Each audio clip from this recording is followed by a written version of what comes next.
तो hello and welcome to commerce studio. तो स्वागत है आप सभी का हमारे चैनल कॉमर्स स्टूडियो में। हम लोग जैसे कि देख रहे थे सीयूटी एग्जाम्स के प्रीवियस ईयर क्वेश्चंस। अभी तक हम लोगों ने अकाउंट्स के प्रीवियस ईयर क्वेश्चन देख चुके थे, जिसका लिंक डिस्क्रिप्शन बॉक्स में या फिर आपको यहाँ ऊपर साइड में शो हो रहा होगा। अब हम लोग आगे चल रहे हैं, अपने अब इकोनॉमिक्स के प्रीवियस ईयर क्वेश्चन देखते हैं। आज हमारा इकोनॉमिक्स का पहला क्वेश्चन है, economic variable such as national income and profit can be classified under the which of the following income heads. Economics variable होते हैं नेशनल इनकम और प्रॉफिट, वो किसके अंडर में आती है? Stock concept, flow concept, depreciation के फाइनल गुड। तो जो भी हमारा नेशनल इनकम है या प्रॉफिट है वो एक फ्लो में चलते रहते हैं, इसलिए उसको एक फ्लो कॉन्सेप्ट के अकॉर्डिंग माना जाता है। अगला क्वेश्चन है, which of the following is not a function of a central bank. ये एक अच्छा क्वेश्चन है। इसमें ऑप्शन देख लेते हैं। पहला है bank rate. Bank rate decide करना सेंट्रल बैंक का ही काम है। दूसरा है open market operation. Central bank open market operations करती है, बैंक की तरफ से इन्वेस्टमेंट खरीदती बेचती है। लेंडर ऑफ लास्ट रिसॉर्ट, सबसे आखिरी में उधार देने का काम भी सेंट्रल बैंक का ही होता है। डेफिसिट फाइनेंसिंग, डेफिसिट फाइनेंसिंग ये सेंट्रल बैंक का फंक्शन नहीं आएगा। तुम्हारा ऑप्शन नंबर 4 हो जाएगा, डेफिसिट फाइनेंसिंग इसका करेक्ट आंसर।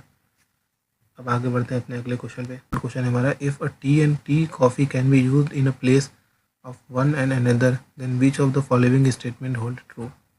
मतलब कहा गया है कि टी और कॉफ़ी को यूज़ कर सकते हैं हम एक दूसरे की जगह पे, तो ये एक दूसरे के लिए सब्स्टिट्यूट गुड्स हो गई। टी और कॉफ़ी को यूज़ कर सकते हैं एक दूसरे के लिए, तो ये सब्स्टिट्यूट गुड वाला केस हो गया।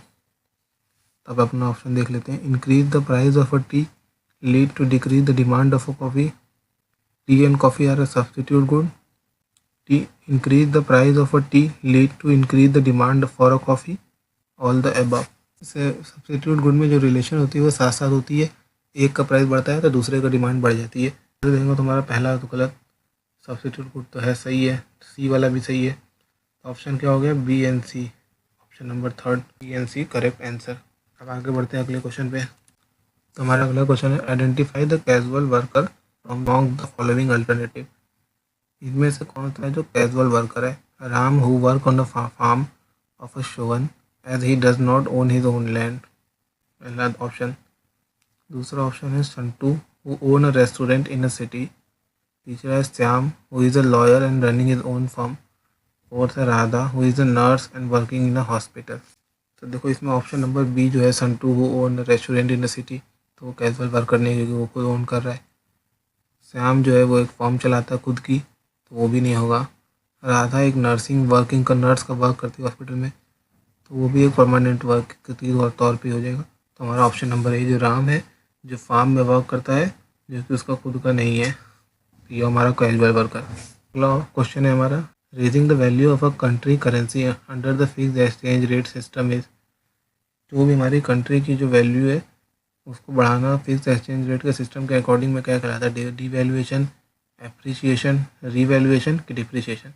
कंट्री की करेंसी को अगर फिक्स एक्सचेंज रेट का सिस्टम में अगर हम लोग बढ़ाते हैं तो उसको बोला जाता है रीवैल्यूएशन। आगे बढ़ते हैं अपने अगले क्वेश्चन पे। हमारा अगला क्वेश्चन है, elasticity of demand is a constant and equal to 1 at every point of a time of a demand curve, the shape of a such demand curve would be. अब इसमें क्या बोला है कि जो इलास्टिसिटी ऑफ डिमांड है वो हर point पर 1 है।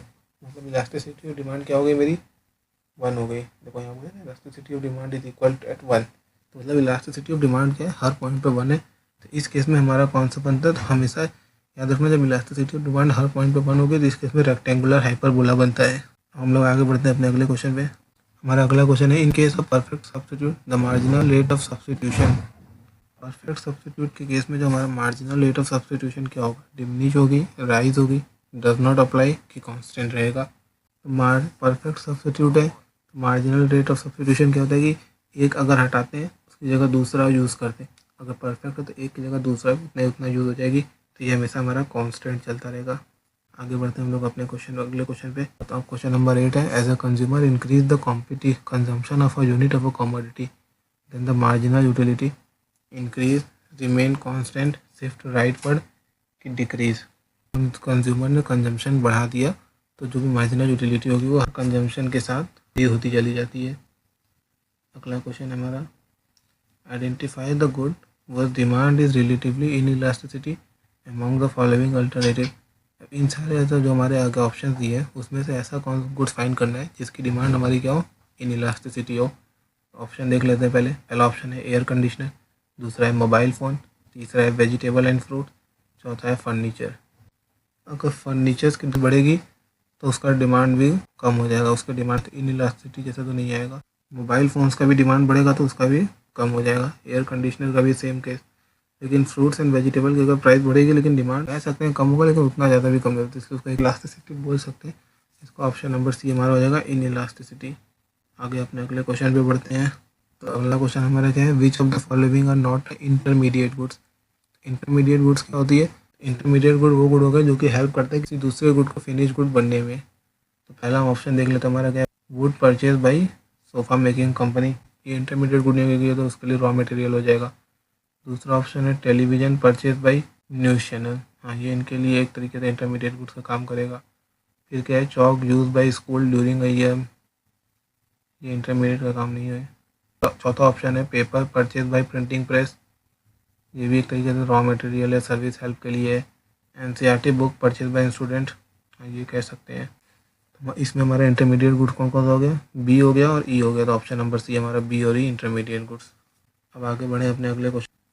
हमारा अगला क्वेश्चन है, which of the following is related to stock concept. इसमें से कौन सा है जो स्टॉक कॉन्सेप्ट से रिलेशन है। ऑप्शन देख लेते हैं। पहला, depreciation of a fixed asset, production of a wheat, income of a individual and money supply in the economic. तो money supply in the economic हमारा स्टॉक कॉन्सेप्ट है, क्योंकि जो मनी सप्लाई का अगर हम लोग डिफिनेशन भी देखेंगे तो उसमें भी यही बताया जाता है। सप्लाई क्या हमारा स्टॉक कॉन्सेप्ट है। आगे अपने अगले क्वेश्चन पे हमारा अगला क्वेश्चन है, suppose a shirt cost $20 in US and 1,000 rupees in India, then what will be the effect of export if the rupees dollar exchange rate is $70? Export will increase, export will decrease, export will remain same, export may, यहाँ पे मे होगा, M A Y होगा, M A R नहीं, मे rise and fall. हमें exchange rate दिया हुआ है और दोनों, एक यूएस डॉलर में वैल्यू दी है, एक इंडियन डॉलर में दिए, तो दोनों को हम कन्वर्ट कर लेते हैं। पहले एक में कर लें। तो एक्सचेंज रेट से अगर हम यूएस डॉलर को कन्वर्ट करेंगे तो हमारा हो जाएगा $1,400 और इंडिया के रुपीज़ के अकॉर्डिंग 1,000 रुपीज़। जो शर्ट का कॉस्ट है यूएस डॉलर में जो कि 1,400 पड़ रहा है, इंडिया में उसकी कॉस्टिंग 1,000 है। तो उससे क्या होगा, एक्सपोर्ट बढ़ेगा, क्योंकि जहाँ सस्ता होता है वहाँ से महंगी की तरफ जाती है गुड्स। अगला क्वेश्चन देखते हैं। The architect of Indian planning, William Digby, PC Mahalanobis, VKRV Rao and Dadabhai Naoroji. तो इंडियन प्लानिंग की आर्किटेक्ट हम लोग कहते हैं पीसी मलानुबिस को। Number B correct answer. Trade in services would include, trade in services में क्या क्या होता है। पहला है रेमिटेंस फ्रॉम अब्रॉड, अब्रॉड से पैसा लाना, तो ये सर्विस का काम नहीं है, तो ये तो नहीं इंक्लूड हुआ। फिर दूसरा है income from shipping, shipping company से इनकम हमारा आएगा सर्विस में। Net investment income, net investment income भी आता है और नेट फैक्टर इनकम भी आता है। तो बी सी और डी आ जाएगा। बैलेंस ऑफ ट्रेड, तो ट्रेड तो हमारा गुड्स में आता है, तो ये नहीं आएगा। तो बी हो गया, सी हो गया और डी हो गया। ऑप्शन देख लेते हैं एक बार। ये ऑप्शन नंबर 3 करेक्ट आंसर। आगे बढ़ते हैं अपने अगले क्वेश्चन पे। क्या है, other thing remain same, a country with aggregate demand grow faster than the rest of the world, it's import grow faster than export, the country will be. Question में कहा गया कि सारी चीज़ें सेम है। एक कंट्री है जिसकी एग्रीगेट जो डिमांड है वो रेस्ट ऑफ वर्ल्ड से ज़्यादा तेज चल रही है, और इम्पोर्ट जो उसका हो रहा है, जो क्या हो रहा है, ज़्यादा बढ़ रहा है एक्सपोर्ट से। तो कंट्री क्या होगी, डिप्रिशिएटिंग होगी, एप्रिशिएटिंग करेगी, नो एक्सचेंज होगा कि फ्लोटिंग होगी। तो कंपनी का अगर हमेशा कभी भी अगर इम्पोर्ट बढ़ेगा, फॉरेन करेंसी होगी, कंपनी में ज़्यादा आएगा, क्योंकि अगर इम्पोर्ट अगर हमारा ज़्यादा इंक्रीज़ कर रही है तो जो कंपनी में जो इम्पोर्ट करेंगे तो बाहर से मंगानी पड़ेगी गुड्स। तो क्या होता है, जो भी मेरी फॉरेन करेंसीज है वो ज़्यादा आएंगी कम यहाँ पे। जब फॉरेन करेंसी ज़्यादा आए तो कंट्री की जो करेंसी होगी वो वीक होती चलेगी। और इसका आंसर क्या होगा, ए डिप्रिशिएटिंग करेक्ट आंसर।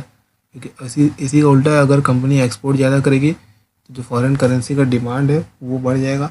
करेंसी उतनी नहीं आएगी लेकिन डिमांड बढ़ेगा, तो इससे कंपनी की कंट्री की करेंसी की वैल्यू इंक्रीज़ होती है।